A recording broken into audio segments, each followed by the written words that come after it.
November is Carbon Monoxide Awareness Month, a critical time to talk about an invisible danger, carbon monoxide. Joining us today to discuss the risks, the symptoms, and how to stay safe as we head into colder months is Dr. Kinjal Sethuraman from Shock Trauma. Welcome. Thank you for having me. Happy to have you on the show. Carbon monoxide is often called a silent killer. So can you explain exactly what it is, where it comes from, and just how dangerous it can be? So, carbon monoxide is an odorless, colorless, invisible gas that is emitted when carbon is partially combusted. Okay. So things like gasoline, propane, gas in the house, water heaters, as well as gas from a stove. Yep. Our cars, the exhaust there too. The exhaust from cars, absolutely. Exhaust from boats. All of those are sources of carbon monoxide as a toxic gas. And what are some of the warning signs if you have carbon monoxide poisoning, and what should someone do if they think that they might have it? Typically, what we see are patients start having headaches. They might feel woozy, nauseated. They may have they may pass out. They may have a syncopal episode.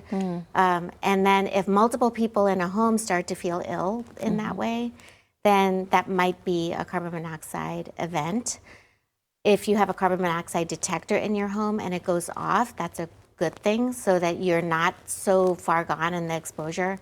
But if it doesn't work, or if the battery's dead, or all kinds of reasons why patients get exposure without the appropriate prevention. It really is scary, but we've heard some serious cases. Patients have been treated in hyperbolic chambers, is that correct? Hyperbaric chamber. Sorry, hyperbaric chamber is correct, yes. Tell me a little bit more about that.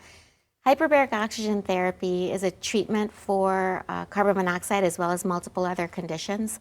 And what we do is we treat patients at extremely high doses of oxygen. So carbon monoxide is a molecule that attaches everywhere oxygen can attach. So if you overpower the body with oxygen, then the carbon monoxide gets bumped off on those areas where the oxygen needs to be, like hemoglobin, for example.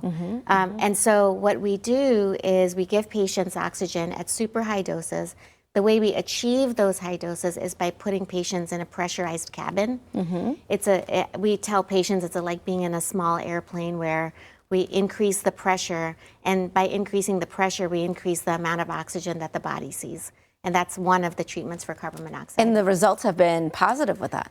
Right, so the whole point of doing this is, one, to immediately stop carbon monoxide in its tracks, but also to prevent long-term neurological issues that carbon monoxide sets into motion. It's really a lot to think about. How can families protect themselves, especially as these colder months are approaching?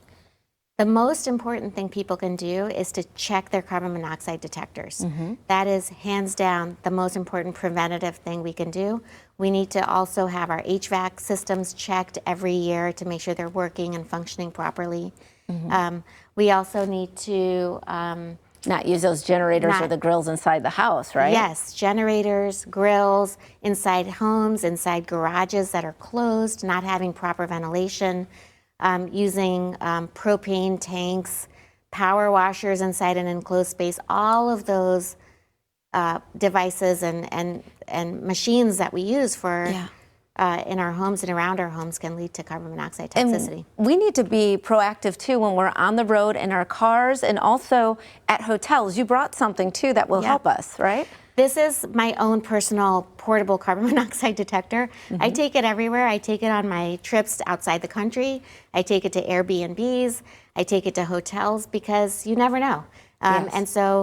And there have been cases like that. We've seen it in our headlines recently where people have gone on vacations, they've gone to hotels or Airbnbs, and they've passed away because of carbon monoxide. Yep. And I think it's not uncommon, and it's 100% preventable. So why not? The other source that we see frequently and unfortunately are from cars that get left turned on in garages.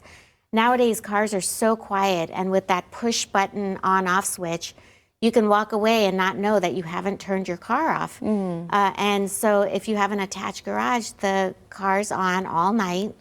And so that creates this massive exposure.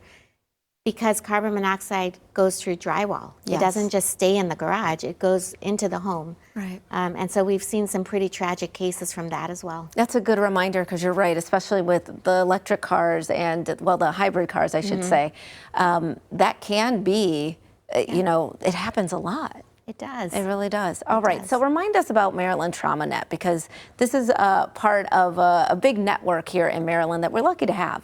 We're incredibly lucky to have the resources we have in our state. TraumaNet is a group of trauma centers that function together to provide top-notch trauma care to the state of Maryland. Yeah. And we also do prevention and education, like events like this. Yes, So, absolutely. Yep. Doctor, I want to thank you so much for coming on the show. Really helpful information. You helped our viewers tremendously today, and we'll be right back with more Midday Maryland right after this. Stay tuned.